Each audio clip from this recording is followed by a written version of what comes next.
Chapter 11. Endgame. Paper, gold, or chaos? I just want to make it clear to everybody that our policy has been and will always be that a strong dollar is in our interest as a country, and we will never embrace a strategy of trying to weaken our currency to gain economic advantage at the expense of our trading partners. U.S. Treasury Secretary Timothy F. Geithner, April 26, 2011. No, they cannot touch me for coining. I am the king himself. William Shakespeare, King Lear. Few economists or policymakers at the IMF or global central banks would subscribe to the complexity-based money as energy model outlined in the previous chapter. Although the physics and behavioral science are well-founded, mainstream economists do not greet interdisciplinary approaches warmly. Central bankers do not have a sudden dollar collapse in their models, yet mainstream economists and central bankers alike are well aware of dollar weaknesses and the risks to international monetary stability from the new currency wars. Taking a range of views from the conventional to the cutting edge, we can foresee four outcomes in prospect for the dollar. Call them the four horsemen of the dollar apocalypse. In order of disruptive potential from smallest to greatest, they are multiple reserve currencies, special drawing rights, gold, and chaos. Multiple reserve currencies. A country's reserves are something like an individual's savings account. An individual can have current income from a job and have various forms of debt, yet still maintain some savings for future use or a rainy day. These savings can be invested in stocks and commodities or just left in the bank. A country has the same choices with its reserves. It can use a sovereign wealth fund to invest in stocks or other asset classes, or it can keep a portion in liquid instruments or gold. The liquid instruments can involve bonds denominated in a number of different currencies, each called a reserve currency, because countries use them to invest and diversify their reserves. Since Bretton Woods in 1944, the dollar has been by far the leading reserve currency. However, it has never been the sole reserve currency. The IMF maintains a global database showing the composition of official reserves, including U.S. dollars, euros, pounds sterling, yen, and Swiss francs. Recent data show the U.S. dollar comprising just over 61% of identified reserves, while the next largest component, the euro, weighs in at just over 26%. The IMF reports a slow but steady decline for the dollar over the last 10 years. In 2000, the dollar comprised 71% of total identified reserves. This decline in reserve status has been orderly, not precipitous, and is consistent with the expansion of trade between Europe and Asia and within Asia itself. The continuation of the trend toward a diminished role for the dollar in international trade and the reserve balances begs the question of what happens when the dollar is no longer dominant, but is just another reserve currency among several others. What is the tipping point for dollar dominance? Is it 49% of total reserves? Or is it when the dollar is equivalent to the next largest currency, probably the euro? Barry Eichengreen is the preeminent scholar on this topic, and a leading proponent of the view that a world of multiple reserve currencies awaits. In a series of academic papers and more recent popular books and articles, Eichengreen and his collaborators have shown that the dollar's role as the leading reserve currency did not arise suddenly in 1944 as the result of Bretton Woods, but was actually achieved as early as the mid-1920s. He has shown that the role of leading reserve currency shifted between the dollar and pound sterling, with sterling losing the lead in the 1920s, but regaining it after FDR's dollar devaluation in 1933. More broadly, the evidence suggests that a world of multiple reserve currencies is not only feasible, but has occurred already during the course of Currency War I. The research has led Eichengreen to the plausible and fairly benign conclusion that a world of multiple reserve currencies, with no single dominant currency, may once again be in prospect, this time with the dollar and euro sharing the spotlight instead of the dollar and sterling. This view also opens the door to further changes over time, with the Chinese yuan eventually joining the dollar and euro in a co-leading role. What is missing in Eichengreen's optimistic interpretation is the role of a systemic anchor, such as the dollar or gold. As the dollar and sterling were trading places in the 1920s and 1930s, there was never a time when at least one was not anchored to gold. In effect, the dollar and sterling were substitutable because of their simultaneous equivalence to gold. Devaluations did occur, but after each devaluation, the anchor was reset. After Bretton Woods, the anchor consisted of the dollar and gold, and since 1971, the anchor has consisted of the dollar as the leading reserve currency. Yet in the post-war world there has always been a reference point. Never before have multiple paper reserve currencies been used with no single anchor. Consequently, the world Eichengreen envisions is a world of reserve currencies adrift. Instead of a single central bank like the Fed abusing its privileges, it will be open season with several central banks invited to do the same at once. In that scenario, there would be no safe reserve currency, and markets would be more volatile and unstable. One disturbing variation on Eichengreen's optimistic vision consists of regional currency blocks, with local dominance by the dollar, euro, and yuan, and possibly the ruble in Russia's area of influence in Eastern Europe and Central Asia. Such blocks can arise spontaneously according to well-known models of self-organization in complex systems. Regional currency blocks could quickly devolve into regional trading blocks with diminished world trade, undoubtedly the opposite of what the advocates of multiple reserve currencies such as Eichengreen envision. Eichengreen expects what he calls healthy competition among multiple reserve currencies. He discounts models of unhealthy competition and dysfunction, what economists call a race to the bottom, which can arise when leading central banks lock in regional dominance through network effects and simultaneously abuse their reserve status by money printing. The best advice for advocates of the multiple reserve currency model is, be careful what you wish for. This is an untested and untried model, absent gold or some single currency anchor. The missing anchor problem may be one reason why the dollar continues to dominate, despite its difficulties. Special drawing rights. Perhaps no feature of the international monetary system is more shrouded in mystery and confusion for the non-expert than the special drawing right, or SDR. This should not be the case because the SDR is a straightforward device. The SDR is world money, controlled by the IMF, backed by nothing, and printed at will. Once the IMF issues an SDR, it sits comfortably in the reserve accounts of the recipient, like any other reserve currency. In international finance, the SDR captures the mood of the 1985 Dire Straits hit, Money for Nothing. Experts object to the use of the word money in describing special drawing rights. After all, individual citizens can't obtain them, and if you walk into a liquor store and try paying for a few bottles of wine with SDRs, you will not get very far.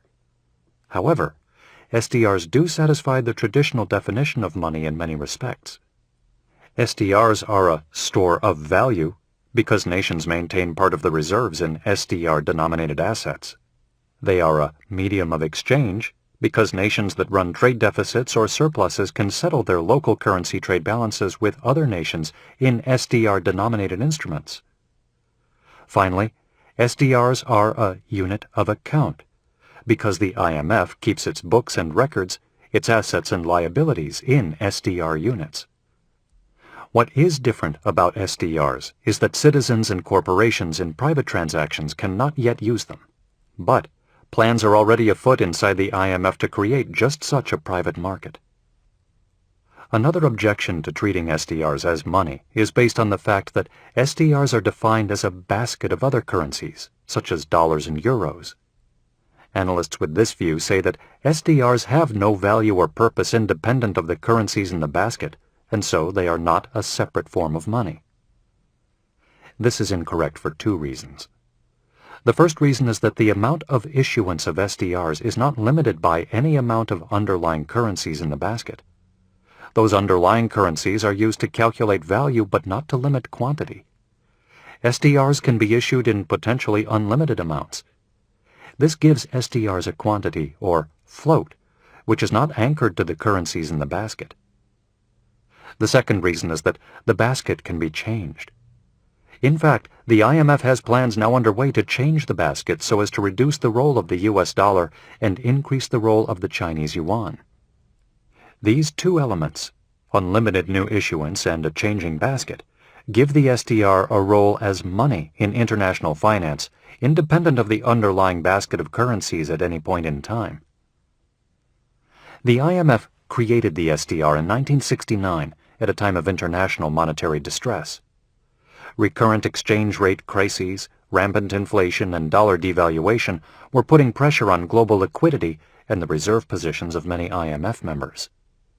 Several SDR issues were distributed between 1969 and 1981. However, the amounts were relatively small, equivalent to about $33.8 billion at April 2011 exchange rates. After that, no SDRs were issued for the next 28 years. Interestingly, the original SDR from 1969 was valued using a weight of gold. The gold SDR was abandoned in 1973 and replaced with the paper SDR currency basket still in use today. In 2009, the world again faced an extreme liquidity shortage, from losses incurred in the panic of 2008 and the subsequent deleveraging of balance sheets of financial institutions and consumers. The world needed money fast, and the leaders of the international monetary system went to the 1970s playbook to find some. This time the effort was directed not by the IMF itself, but by the G20, using the IMF as a tool of global monetary policy. The amounts were huge, equivalent to $289 billion at the April 2011 exchange rate. This global emergency money printing went almost unnoticed by a financial press that was preoccupied with the collapse of stock markets and home prices at the time. Yet it was the beginning of a new, concerted effort by the G20 and the IMF to promote the use of SDRs as the global reserve currency alternative to the dollar. Dollars, euros, and yuan would not disappear under this new SDR global currency regime. Rather, they would still be of use in purely domestic transactions. Americans would still buy milk or gasoline using dollars, the same way Syrians could do the same locally using the Syrian pounds. However, on globally important transactions such as trade invoicing, international loan syndicates, bank bailouts, and balance of payments settlements, the SDR would be the new world money and the dollar would be a subordinate part, subject to periodic devaluation and diminution in the basket according to the dictates of the G20. In addition to the direct printing of SDRs, the IMF has more than doubled its SDR borrowing capacity, from a pre-crisis level of about $250 billion, equivalent, to a new level of $580 billion as of March 2011. These expanded borrowings are accompanied by loans from IMF members to the IMF, which issues SDR notes in exchange. The borrowings were designed to give the IMF capacity to lend to members in distress. Now, the IMF is positioned to perform the two key functions of a true bank, money creation and lender of last resort, using the SDR as its form of money, under the direction of the G20 as its de facto board of governors. The vision of the creators of the SDR in 1969 is now coming to fruition on a much grander scale. The day of the global central bank has well and truly arrived. Even with these expanded issuance and borrowing facilities, the SDR is still far from being able to replace the dollar as the dominant international reserve currency. In order for the SDR to succeed as a reserve currency, SDR holders will require a large liquid pool of investable assets of various maturities that holders can invest their reserve balances in to achieve a return and preserve value. This requires an SDR bond market, with public and private instruments and a network of primary dealers and derivatives to provide liquidity and leverage. Such markets can emerge piecemeal over long periods of time. However, the G20 and IMF do not have the luxury of time, because other liquidity sources are drying up. By 2011, the Fed was facing the limits of its ability to provide global liquidity single-handed. The Chinese yuan was not yet ready to assume a reserve currency role. The euro had problems of its own, stemming from the sovereign debt crisis of its peripheral members. The IMF needed to fast-track the emergence of the SDR. Some kind of roadmap was required. On January 7, 2011, the IMF provided the map.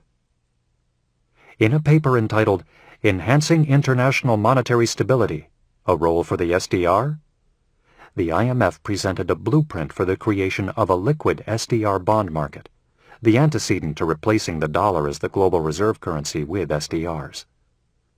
The IMF's paper identifies both potential issuers of SDR bonds, including the World Bank and regional development banks, and potential buyers, including sovereign wealth funds and global corporations. The study contains recommended maturity structures and pricing mechanisms, as well as detailed diagrams for the clearance, settlement, and financing of such bonds. Suggestions are made to change the SDR basket over time so as to enhance the weight of the Chinese yuan and to diminish the weight of the dollar. The IMF study is optimistic about the speed and stealth with which this could be accomplished.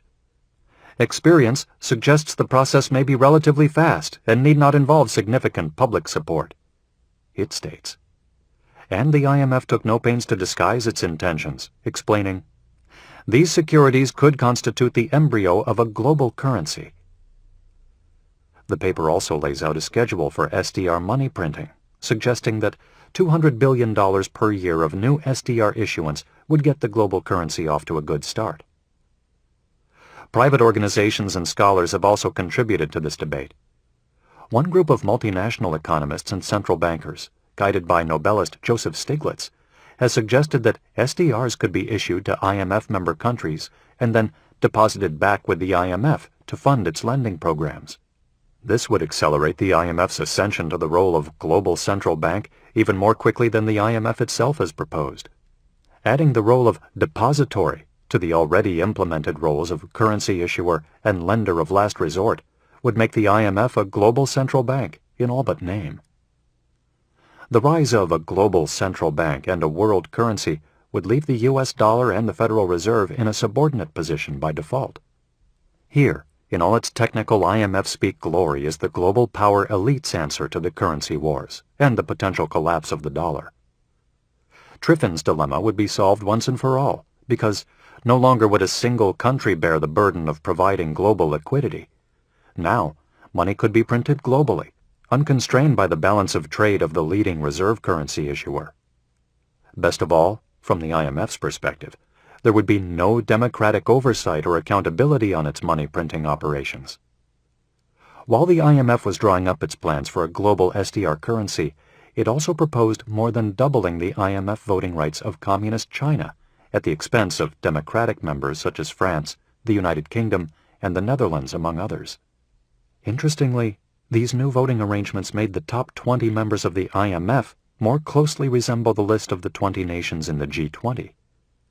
The two groups of 20 are not quite identical, but they are converging quickly. The IMF is explicit in its anti-democratic leanings, what it calls political considerations.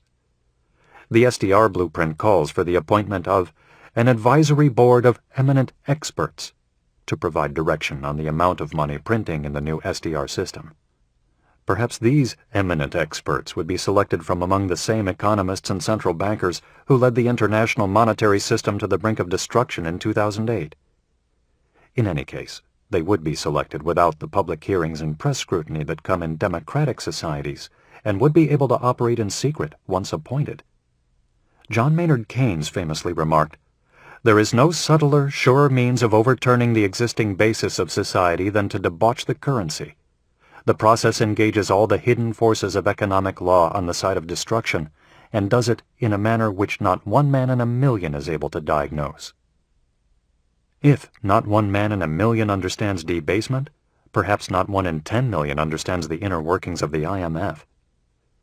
It remains to be seen whether we can gain a fuller understanding of those inner workings before the IMF implements its plan to displace the dollar with SDRs. In the end, the IMF's plan for the SDR as announced in its blueprint document is an expedient, not a solution. It confronts the imminent sequential failure of fiat money regimes by creating a new fiat money. It papers over the problems of paper currencies with a new kind of paper. However, the plan has two potentially fatal flaws that may stand in its way. The first is timing. Could the IMF's new SDR solution be implemented before the next financial crisis? creation of a new currency as envisioned by the IMF would take at least 5 years, perhaps longer. With growing budget deficits in the United States, an unresolved sovereign debt crisis in Europe, and asset bubbles in China, the world may not make it to a widely available SDR without a collapse of the monetary system first.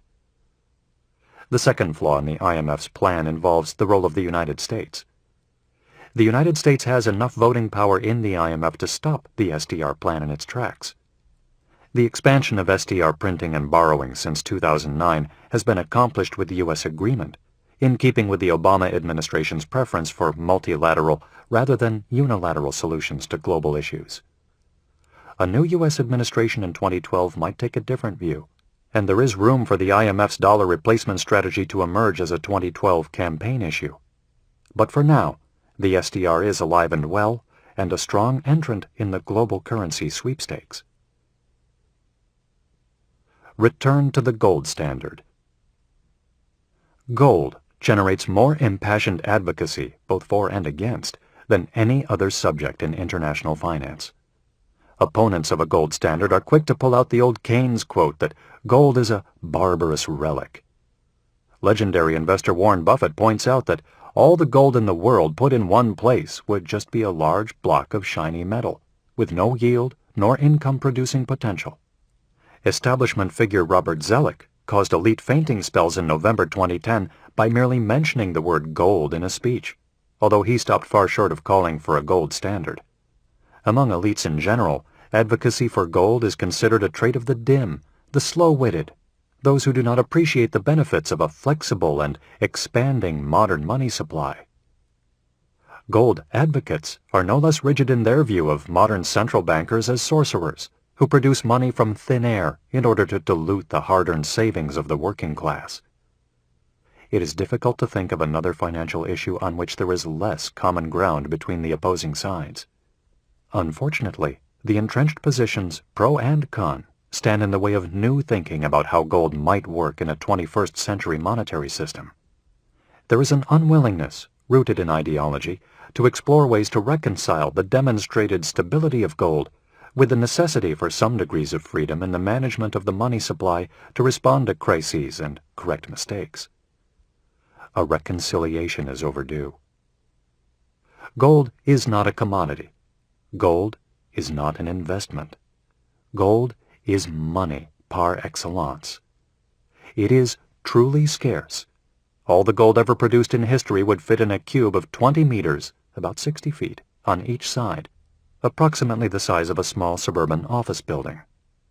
The supply of gold from new mining expands at a fairly slow and predictable pace, about 1.5% per year. This is far too slow to permit much inflation. In fact, a mild persistent deflation would be the most likely outcome under a gold standard. Gold has a high density. A considerable amount of weight is compressed into a small space, relative to other metals that could be used as a monetary base. Gold is also of uniform grade, an element with fixed properties, atomic number 79 in the periodic table. Commodities such as oil or wheat that might be used to support a money supply come in many different grades, making their use far more complicated. Gold does not rust or tarnish and is practically impossible to destroy, except with special acids or explosives. It is malleable and therefore easily shaped into coins and bars. Finally, it has a longer track record as money, over 5,000 years, than any rival, which shows its utility to many civilizations and cultures in varied circumstances. Given these properties of scarcity, durability, uniformity, and the rest, the case for gold as money seems strong. Yet modern central bankers and economists do not take gold seriously as a form of money. The reasons go back to Currency War I and Currency War II, to the causes of the Great Depression and the crack-up of Bretton Woods. A leading scholar of the Great Depression, Ben Bernanke, now the chairman of the Federal Reserve, is one of the most powerful intellectual opponents of gold as a monetary standard. His arguments need to be considered by advocates for gold and ultimately refuted if the debate is to move forward. Bernanke's work on gold in the Great Depression draws in the first instance on a large body of work by Peter Temin, one of the leading scholars of the Great Depression, Barry Eichengreen and others that showed the linkages between the operation of the gold exchange standard from 1924 to 1936 and the world economy as a whole. Bernanke summarizes this work as follows. Countries that left gold were able to reflate their money supplies and price levels, and did so after some delay. Countries remaining on gold were forced into further deflation. To an overwhelming degree, the evidence shows that countries that left the gold standard recovered from the Depression more quickly than countries that remained on gold. Indeed, no country exhibited significant economic recovery while remaining on the gold standard. Empirical evidence bears out Bernanke's conclusions, but that evidence is just illustrative of the beggar-thy-neighbor dynamic at the heart of all currency wars. It is no different than saying if one country invades and loots another, it will be richer and the victim poorer, something that is also true. The question is whether it is a desirable economic model. If France had gone off the gold standard in 1931 at the same time as England, the English advantage relative to France would have been negated. In fact, France waited until 1936 to devalue, allowing England to steal growth from France in the meantime. There is nothing remarkable about that result. In fact, it should be expected. Today, under Bernanke's guidance, the United States is trying to do what England did in 1931, devalue. Bernanke has succeeded in devaluing the dollar on an absolute basis, as evidenced by the multi-year rise in the price of gold. Yet his effort to devalue the dollar on a relative basis against other currencies has been more protracted. The dollar fluctuates against other currencies, but is not devalued significantly and consistently against all of them. What is happening instead is that all the major currencies are devaluing against gold at once. The result is global commodity inflation, so that beggar thy neighbor has been replaced with beggar the world. In support of his thesis that gold is in part to blame for the severity and protracted nature of the Great Depression, Bernanke developed a useful six-factor model showing the relationships among a country's monetary base created by the central bank, the larger money supply created by the banking system, gold reserves broken down by quantity and price, and foreign exchange reserves. Bernanke's model works like an upside-down pyramid, with some gold and foreign exchange on the bottom, money created by the Fed on top of the gold, and even more money created by banks on top of that. The trick is to have enough gold so the upside-down pyramid does not topple over. Until 1968, U.S. law required a minimum amount of gold at the bottom of the pyramid. At the time of the Great Depression, the value of gold at a fixed price had to be at least 40% of the amount of Fed money. However, there was no maximum. This meant that the Fed money supply could contract even if the gold supply was increasing. This happened when bankers were reducing their leverage. Bernanke observes, the money supplies of gold standard countries, far from equaling the value of monetary gold, as might be suggested by a naive view of the gold standard, were often large multiples of the value of gold reserves. Total stocks of monetary gold continued to grow through the 1930s. Hence, the observed sharp declines in money supplies must be attributed entirely to contractions in the average money-gold ratio. Bernanke gives two reasons for these contractions in money supply, even in the presence of ample gold. The first reason involves policy choices of central bankers, and the second involves the preferences of depositors and private bankers in response to banking panics. Based on these choices, Bernanke concludes that under the gold exchange standard, there exist two money supply equilibria. One equilibrium exists where confidence is high and the leverage ratios are expanded. The other exists where confidence is low and the leverage ratios contract.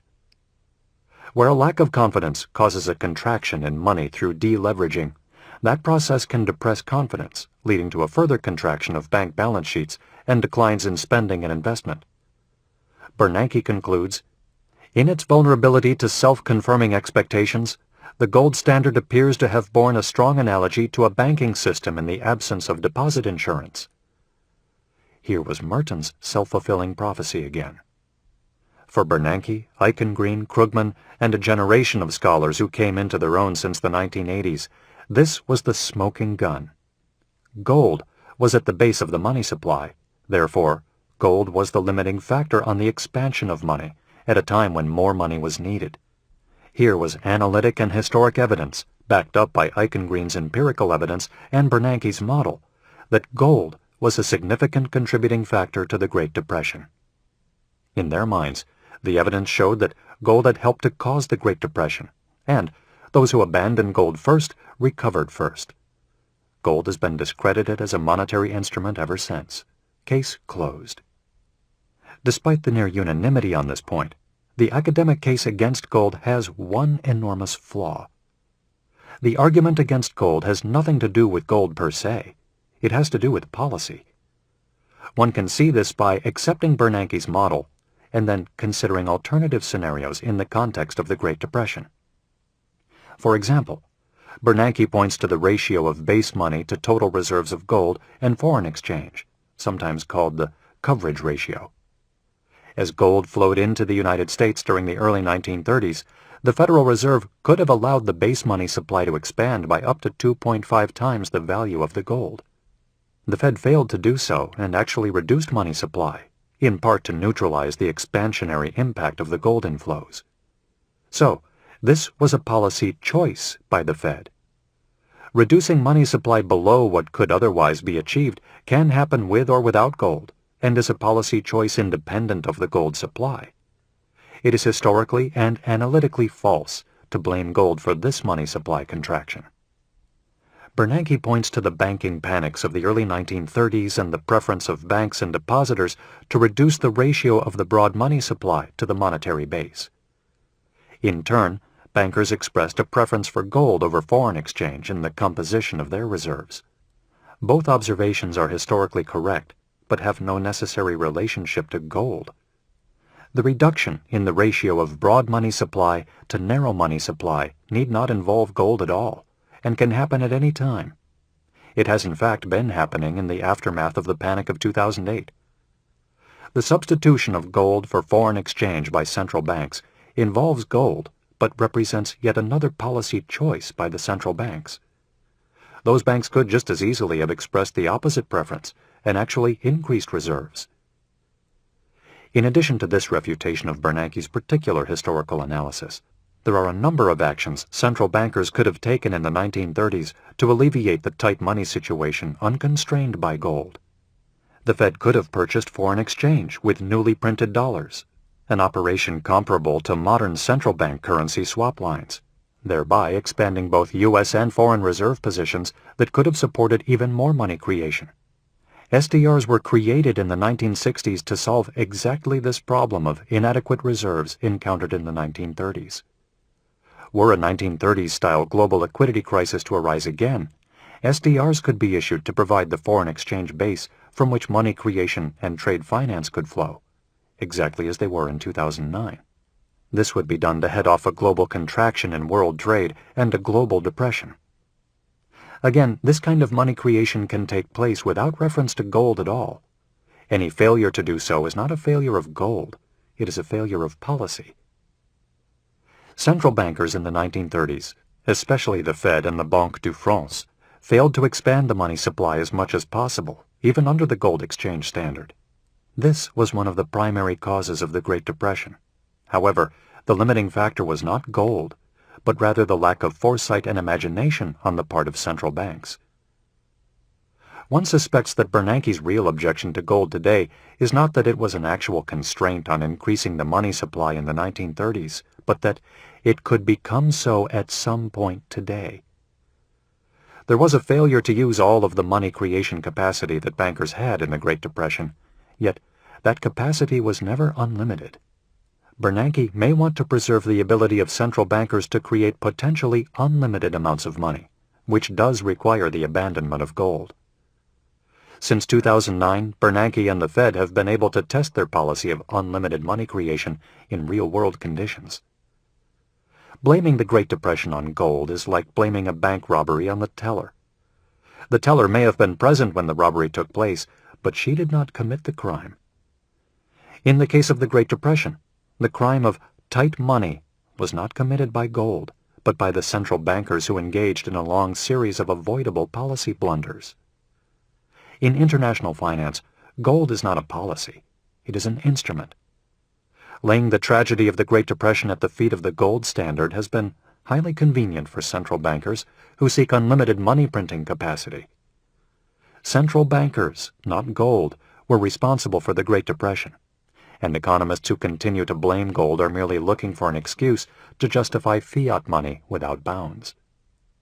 If gold is rehabilitated from the false accusation of having caused the Great Depression, can it play a constructive role today?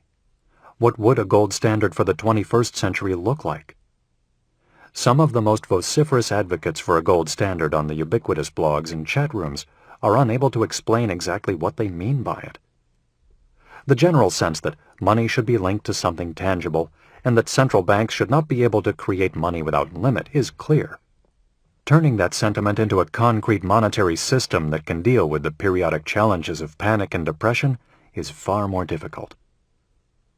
The simplest kind of gold standard, call it the pure gold standard, is one in which the dollar is defined as a specific quantity of gold and the agency that issues dollars has enough gold to redeem the dollars outstanding on a one-for-one basis at the specified price.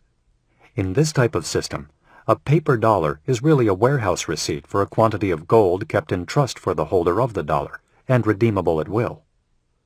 Under this pure gold standard, it is impossible to expand the money supply without expanding the gold supply through new mining output or other purchases. This system would inject a mild deflationary bias into the economy, since global gold supply increases about 1.5% per year, whereas the real economy seems capable of consistent 3.5% growth under ideal conditions. All things equal, prices would have to fall about 2% per year to equilibrate 3.5% real growth with a 1.5% increase in the money supply, and this deflation might discourage borrowing at the margin. The pure gold standard would allow for the creation of credit and debt through the exchange of money for notes, but it would not allow for the creation of money beyond the amount of gold on deposit. Such debt instruments might function in the economy as money substitutes or near money, but they would not be money in the narrow sense. All other forms of gold standard involve some form of leverage off the existing gold stock, and this can take two forms. The first involves the issuance of money in excess of the stock of gold. The second involves the use of gold substitutes, such as foreign exchange or SDRs, in the gold pool on which the money is based. These two forms of leverage can be used separately or in tandem. This type of gold standard, call it a flexible gold standard, requires consideration of a number of design questions. What is the minimum percentage of the money supply that must be in gold? Is 20% comfortable? Is 40% needed to instill confidence? Historically, the Federal Reserve maintained about a 40% partial gold reserve against the base money supply. In early April 2011, that ratio was still about 17.5%. Although the United States had long since gone off a formal gold standard, a kind of shadow gold standard remained in the ratio of gold to base money, even in the early 21st century. Other issues include the definition of money for purposes of calculating the money-to-gold ratio. There are different definitions of money in the banking system, depending on the availability and liquidity of the instruments being counted. So-called base money, or M0, consists of notes and coins in circulation, plus the reserves that banks have on deposit at the Fed. A broader definition of money is M1, which includes checking accounts and traveler's checks, but does not count bank reserves. The Fed also calculates M2, which is the same as M1, except that savings accounts and some time deposits are also included. Similar definitions are used by foreign central banks. In April 2011, U.S. M1 was about $1.9 trillion, and M2 was about $8.9 trillion. Because M2 is so much larger than M1, the selection of a particular definition of money will have a large impact on the implied price of gold when calculating the ratio of gold to money. Similar issues arise when deciding how much gold should be counted in the calculation. Should only official gold be counted for this purpose, or should gold held by private citizens be included? Should the calculation be done solely with reference to the United States, or should some effort be made to institute this standard using gold held by all major economies? Some consideration must be given to the legal mechanism by which a new gold standard would be enforced. A legal statute might be sufficient, but statutes can be changed. A U.S. constitutional amendment might be preferable, since that is more difficult to change and could therefore inspire the most confidence. What should the dollar price of gold be under this new standard? Choosing the wrong price was the single biggest flaw in the gold exchange standard of the 1920s. The price level of $20.67 per ounce of gold used in 1925 was highly deflationary, because it failed to take into account the massive money printing that had occurred in Europe during World War I. A price of perhaps $50 per ounce, or even higher in 1925, might have been mildly inflationary and might have helped to avoid some of the worst effects of the Great Depression. Taking the previous factors into account produces some startling results. Without suggesting that there is any particular right level, the following implied gold prices result when using the factors indicated. Flexible gold standard factors as of April 2011 and implied prices of gold. U.S. M1 money supply with 40% gold backing, $2,590 per ounce. U.S. M0 money supply with 40% gold backing, $3,337 per ounce. U.S. M1 money supply with 100% gold backing, $6,475 per ounce. U.S. China ECB M1 money supply with 40% gold backing, $6,993 per ounce. U.S. M0 money supply with 100% gold backing, $8,342 per ounce. U.S. M2 money supply with 40% gold backing, $12,347 per ounce. U.S. China ECB M2 money supply with 100% gold backing, $44,552 per ounce. In order to impose discipline on whatever regime was chosen, a free market in gold could be allowed to exist side by side with the official price. The central bank could then be required to conduct open market operations to maintain the market price at or near the official price. Assume that the coverage ratio chosen is the one used in the United States in the 1930s, when the Fed was required to hold gold reserves equal to 40% of the base money supply. Using April 2011 data, that standard would cause the price of gold to be set at $3,337 per ounce. The Fed could establish a narrow band around that price of, say, 2.5% up or down. This means that if the market price fell 2.5% to $3,254 per ounce, the Fed would be required to enter the market and buy gold until the price stabilized closer to $3,337 per ounce. Conversely, if the price rose 2.5% to $3,420 per ounce, the Fed would have to enter the market as a seller until the price reverted to the $3,337 per ounce level. The Fed could maintain its freedom to adjust the money supply or to raise and lower interest rates as it saw fit, provided the coverage ratio was maintained and the free market price of gold remained stable at or near the official price. The final issue to be considered is the degree of flexibility that should be permitted to central bankers to deviate from strict coverage ratios in cases of economic emergency. There are times, albeit rare, when a true liquidity crisis or deflationary spiral emerges, and rapid money creation in excess of the money-gold coverage ratio might be desirable. This exceptional capacity would directly address the issue pertaining to gold claimed by Bernanke in his studies of monetary policy in the Great Depression. This is an extremely difficult political issue because it boils down to a question of trust between central banks and the citizens they ostensibly serve. The history of central banking in general has been one of broken promises when it comes to the convertibility of money into gold, while the history of central banking in the United States in particular has been one of promoting banking interests at the expense of the general interest. Given this history and the adversarial relationship between central banks and citizens, how can the requisite trust be engendered? Two of the essential elements to creating confidence in a new gold-backed system have already been mentioned: a strong legal regime and mandatory open market operations to stabilize prices. With those pillars in place, we can consider the circumstances under which the Fed could be allowed to create paper money and exceed the coverage ratio ceiling. One approach would be to let the Fed exceed the ceiling on its own initiative with a public announcement. Presumably, the Fed would do so only in extreme circumstances, such as a deflationary contraction of the kind England experienced in the 1920s.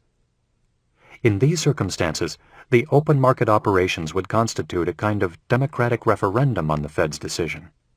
If the market concurred with the Fed's judgment on deflation, then there should be no run on gold. In fact, the Fed might have to be a buyer of gold to maintain the price. Conversely, if the market questioned the Fed's judgment, then a rush to redeem paper for gold might result, which would be a powerful signal to the Fed that it needed to return to the original money-gold ratio. Based on what behavioral economists and sociologists have observed about the wisdom of crowds as reflected in market prices, this would seem to be a more reliable guide than relying on the narrow judgment of a few lawyers and economists gathered in the Fed's high-ceilinged boardroom. A variation of this approach would be to allow the Fed to exceed the gold coverage ratio ceiling upon the announcement of a bona fide financial emergency by a joint declaration from the President of the United States and the Speaker of the House. This would preclude the Fed from engaging in unilateral bailouts and monetary experiments, and would subject it to democratic oversight if it needed to expand the money supply in case of true emergencies.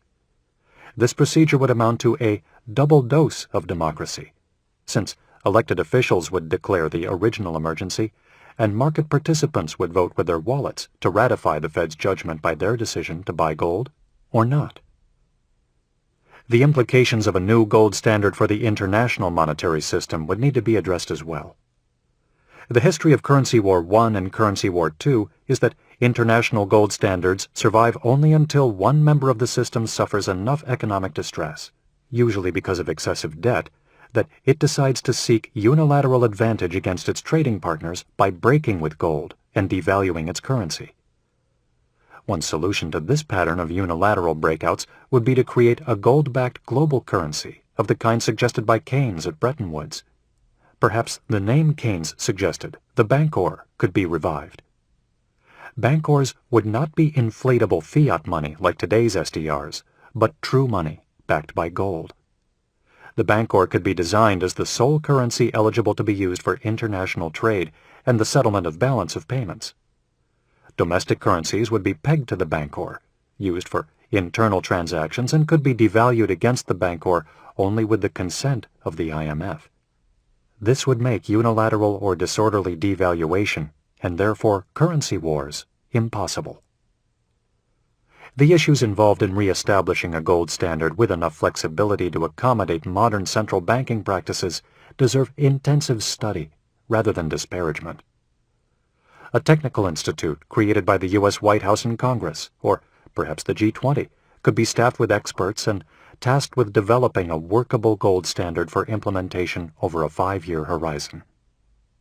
This institute would address exactly the questions posed before, with special attention paid to the appropriate price peg in order to avoid the mistakes of the 1920s. Based on U.S. money supply and the size of the U.S. gold hoard, and using the 40% coverage ratio criteria, the price of gold would come out to approximately $3,500 per ounce.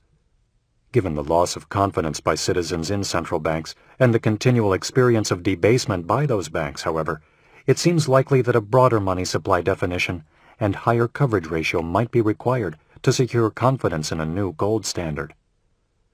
Conducting this exercise on a global basis would require even higher prices, because major economies such as China possess paper money supplies much larger than the United States and far less gold.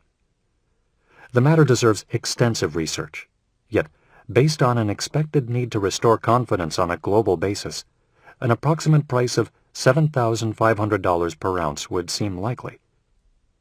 To some observers, this may appear to be a huge change in the value of the dollar. However, the change has already occurred in substance. It simply has not been recognized by markets, central banks, or economists. The mere announcement of such an effort might have an immediate beneficial and stabilizing impact on the global economy, because markets would begin to price in future stability, much as markets priced in European currency convergence years before the euro was launched. Once the appropriate price level was determined, it could be announced in advance, and open market operations could commence immediately to stabilize currency at the new gold equivalent. Finally, the currencies themselves could become pegged to gold, or a new global currency backed by gold could be launched with other currencies pegged to it. At that point, the world's energies and creativity could be redirected from exploitation through fiat money manipulation toward technology, productivity improvements, and other innovations. Global growth would be fueled by the creation of real, rather than paper wealth. Chaos. Perhaps the most likely outcome of the currency wars and the debasement of the dollar is a chaotic, catastrophic collapse of investor confidence, resulting in emergency measures by governments to maintain some semblance of a functioning system of money, trade, and investment. This would not be anyone's intention or plan. Rather, it would simply happen, like an avalanche brought about by the layering of one last financial snowflake on an unstable mountainside of debt. The instability of the financial system in recent years has been dialed up through the greatly increased diversity and interconnectedness of market participants. Embedded risk has been exponentially increased through the vastly expanded scale of notional derivatives contracts and leverage in too-big-to-fail banks.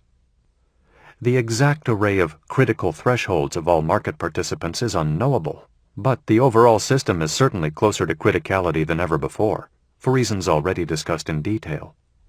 All that is required to initiate a collapse is a suitable catalyst relative to the lowest critical thresholds. This does not have to be a momentous event. Recall that both small and large fires are caused by the same sized bolt of lightning, and what makes for conflagrations is not the lightning, but the state of the world. The catalyst might be noteworthy in its own right, yet the link between catalyst and collapse may not immediately be apparent. Following is one scenario for the catenation of collapse. The triggering event happens at the start of the trading day in Europe. A Spanish government bond auction fails unexpectedly, and Spain is briefly unable to roll over some maturing debt, despite promises from the European Central Bank and China to support the Spanish bond market. A rescue package is quickly assembled by France and Germany, but the blow to confidence is severe. On the same day, an obscure but systemically important French primary bond dealer files for bankruptcy. Normally, trouble in Europe is good for the dollar, but now both the dollar and the euro come under siege. The double-barreled bad news from Spain and France is enough to cause a few Dutch pension fund dollar stalwarts to change their minds in favor of gold. Although not usually active in the to and fro of dollar trading, the Dutch push the dollar sell button, and some snowflakes start to slide. In Geneva, another dollar critical threshold is crossed at a hedge fund, and that fund pushes the sell button too. Now the slide is noticeable. Now the avalanche has begun. The dollar quickly moves outside its previous trading range and begins to hit new lows relative to the leading indices. Traders with pre-assigned stop-loss limits are forced to sell as those limits are hit, and this stop-loss trading just adds to the general momentum forcing the dollar down. As losses accumulate, hedge funds caught on the wrong side of the market begin to sell U.S. stocks to raise cash to cover margin calls. Gold, silver, platinum, and oil all begin to surge upward. Brazilian, Australian, and Chinese stocks start to look like safe havens. As bank and hedge fund traders perceive that a generalized dollar collapse has begun, another thought occurs to them. If an underlying security is priced in dollars and the dollar is collapsing, then the value of that security is collapsing too.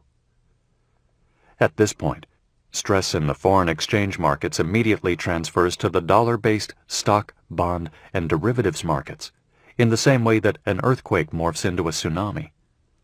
The process is no longer rational, no longer considered. There is no more time. Shouts of "sell everything" are heard across trading floors.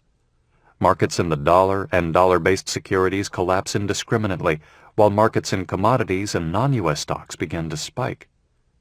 Dumping of dollar-denominated bonds is causing interest rates to surge as well. This has all happened before high noon in London. New York traders, bankers, and regulators are disturbed in their sleep by frantic calls from European colleagues and counterparts. They all awake to the same sea of red and rush to get to work. The usually sleepy 6 a.m. suburban commuter train is standing room only. The normal no cell phone etiquette is abandoned. The train looks like a trading floor on wheels, which it now is. By the time the bankers arrive in Midtown Manhattan and Wall Street, the dollar index has dropped 20% and stock futures are down 1,000 points. Gold is up $200 per ounce as investors scramble to a safe haven to preserve wealth. The contrarians and bottom feeders are nowhere in sight. They refuse to jump in front of a runaway train. Some securities have stopped trading because there are no bids at any price. The dollar panic is now in full swing. Certain markets, notably stock exchanges, have automatic timeouts when losses exceed a certain amount. Other markets, such as futures exchanges, give officials extraordinary powers to deal with disorderly declines, including margin increases or position limits. These rules do not automatically apply in currencies or physical gold. In order to stop a panic, central banks and governments must intervene directly to fight back the waves of private selling. In the panic situation just described, massive coordinated buying of dollars and U.S. government bonds by central banks is the first line of defense. The Fed, the ECB, and the Bank of Japan quickly organize a conference call for 10 a.m. New York time to discuss coordinated buying of the U.S. dollar and U.S. Treasury debt. Before the call, the central bankers consult with their finance ministries and the U.S. Treasury to get the needed approvals and parameters. The official buying campaign begins at 2 p.m. New York time, at which point the Fed floods the major bank trading desks with buy orders on the dollar and U.S. Treasuries, and sell orders on euros, yen, sterling, Canadian dollars, and Swiss francs. Before the buying begins, Fed officials leak a story to their favorite reporters that the central banks will do whatever it takes to support the dollar, and the Fed source specifically uses the phrase no limits in describing the central bank's buying power. The leaks soon hit the news wires and are seen on every trading floor around the world. Historically, private market players begin to back off when governments intervene against them. Private investors have fewer resources than governments and are informed by the timeless admonition, don't fight the Fed. At this point, in most panics, traders are happy to close out their winning positions, take profits, and go home. The central banks can then mop up the mess at taxpayer expense while the traders live to fight another day. The panic soon runs its course. This time, however, it's different. Bond buying by the Fed is seen as adding fuel to the fire because the Fed prints money when it buys bonds, exactly what the market was troubled by in the first place. Moreover, the Fed has printed so much money and bought so many bonds before the panic that, for the first time, the market questions the Fed's staying power. For once, the selling power of the panic outweighs the buying power of the Fed. Sellers don't fear the Fed, and they hit the bid, leaving the Fed holding a larger and larger bag of bonds. The sellers immediately dump their dollar proceeds from the bond sales and buy Canadian, Australian, Swiss, and Korean currencies, in addition to Asian stocks. The dollar collapse continues, and U.S. interest rates spike higher. By the end of day one, the Fed is no longer spraying water on the fire, it's spraying gasoline. Day two begins in Asia, and there is no relief in sight. Even stock markets in the countries with supposedly stronger currencies, such as Australia and China, start to crash, because investors need to sell winning positions to make up for losses, and because other investors have now lost confidence in all stocks, bonds, and government debt. The scramble for gold, silver, oil, and farmland becomes a buying panic to match the selling panic on the side of paper assets. The price of gold has now doubled overnight. One by one, officials close the Asian and European stock exchanges to give markets a chance to cool down and to give investors time to reconsider valuations. But the effect is the opposite of the one intended. Investors conclude that exchanges may never reopen and that their stock holdings have effectively been converted into illiquid private equity. Certain banks close their doors, and some large hedge funds suspend redemptions. Many accounts cannot meet margin calls and are closed out by their brokers, but this merely shifts the bad assets to the brokers' accounts, and some now face their own insolvencies. As the panic courses through Europe for the second day, all eyes slowly turn to the White House. A dollar collapse is tantamount to a loss of faith in the United States itself. The Fed and the Treasury have been overwhelmed, and now only the President of the United States can restore confidence.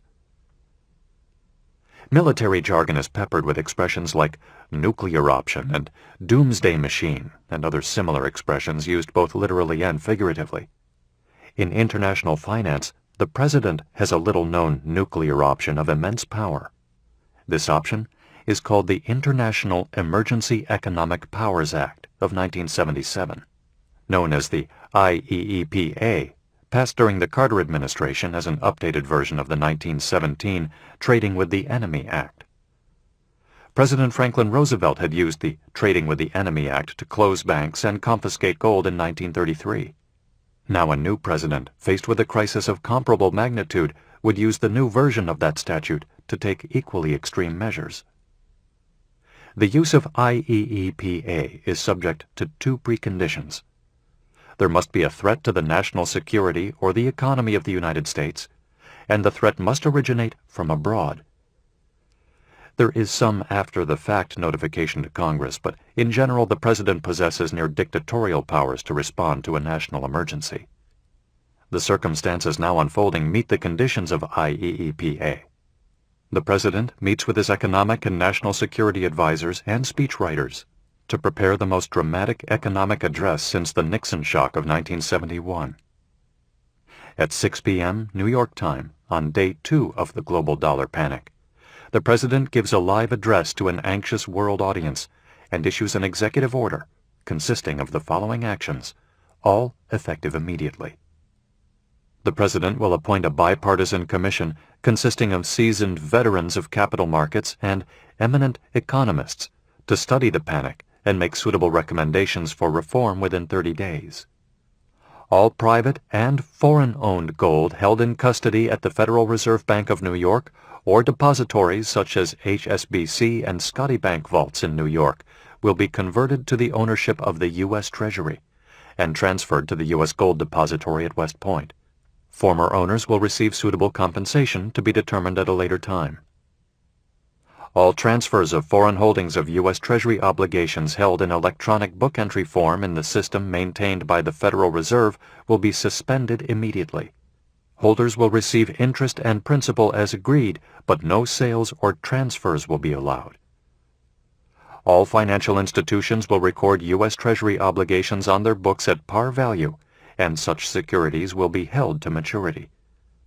Financial institutions and the Federal Reserve will coordinate efforts to purchase all new issuance of U.S. Treasury obligations in order to continue the smooth financing of U.S. deficits and the refinancing or redemption of any outstanding obligations. Stock exchanges will close immediately and remain closed until further notice. All exports of gold from the United States are prohibited. This interim plan would stop the immediate crash in the Treasury bond market by freezing most holders in place and mandating future purchases by the banks. It would not offer a permanent solution, and would at most buy a few weeks' time within which to develop more lasting solutions. At this point, policymakers would recognize that the paper dollar, as currently understood, had outlived its usefulness. Its claim to be a store of value had collapsed due to a total lack of trust and confidence, and as a result, its other functions as a medium of exchange and unit of account have evaporated. A new currency is now required. More of the same would be unacceptable. Therefore, the new currency would certainly have to be gold-backed. Now, the hidden strength of the U.S. financial position would be revealed. By confiscating foreign official and most private gold on U.S. soil, the Treasury would now possess over 17,000 tons of gold, equal to 57% of all official gold reserves in the world. This would put the United States in about the same relative position it held in 1945, just after Bretton Woods, when it controlled 63% of all official gold. Such a hoard would enable the United States to do what it did at Bretton Woods, dictate the shape of the new global financial system. The United States could declare the issuance of a new United States dollar, equal to 10 old dollars. The new dollar would be convertible into gold at the price of 1,000 new dollars per ounce, equal to $10,000 per ounce under the old dollar system. This would represent an 85% devaluation of the dollar when measured against the market price of gold in April 2011, and would be slightly greater than the 70% devaluation against gold engineered by FDR in 1933, but not a different order of magnitude. It would be far less than the 95% dollar devaluation measured in gold that occurred under Nixon, Ford, and Carter from 1971 to 1980. Because of its gold backing, the new United States dollar would be the only desirable currency in the world, the ultimate victor in the currency wars. The Fed would be ordered to conduct open market operations to maintain the new price of gold as described under the flexible gold exchange standard before. A windfall profits tax of 90% would be imposed on all private gains from the upward revaluation of gold. The United States would then pledge generous concessionary loans and grants to Europe and China to provide liquidity to facilitate world trade, much as it had done under the Marshall Plan. Gradually, those parties whose gold had been confiscated, mostly European countries, would be allowed to buy back their gold at the new, higher price. There is little doubt that they would choose to store it in Europe in the future. Confidence would slowly be restored. Markets would reopen. New prices for goods and services would be discovered, and life would continue with a new king dollar at the center of the financial universe. Or not. The scenario of chaos, followed swiftly by the ascent of a new gold-backed dollar emerging phoenix-like from the ashes, is only one possibility. Other possible scenarios would include an unstoppable financial collapse, followed by the widespread breakdown of civil order and eventually a collapse of the physical infrastructure. These scenarios are familiar from popular films and novels like Cormac McCarthy's The Road. The stories typically involve a post-apocalyptic survival tale in the wake of devastation caused by shooting wars, natural disasters, or alien invaders.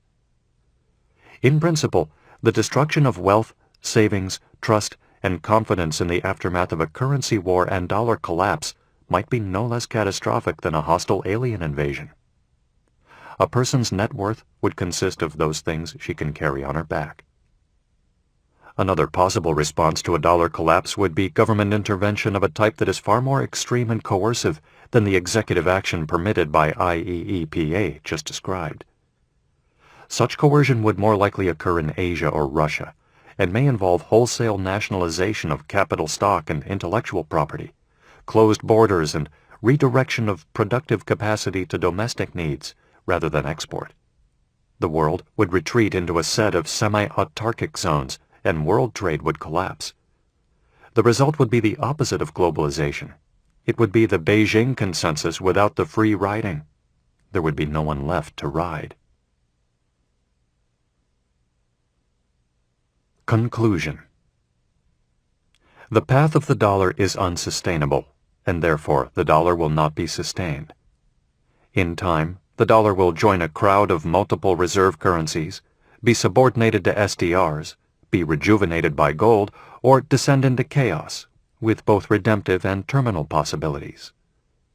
Of these four outcomes, the use of multiple reserve currencies seems the least likely, because it solves none of the problems of debt and deficits, but merely moves the problem around from country to country in a continuation of the classic currency war.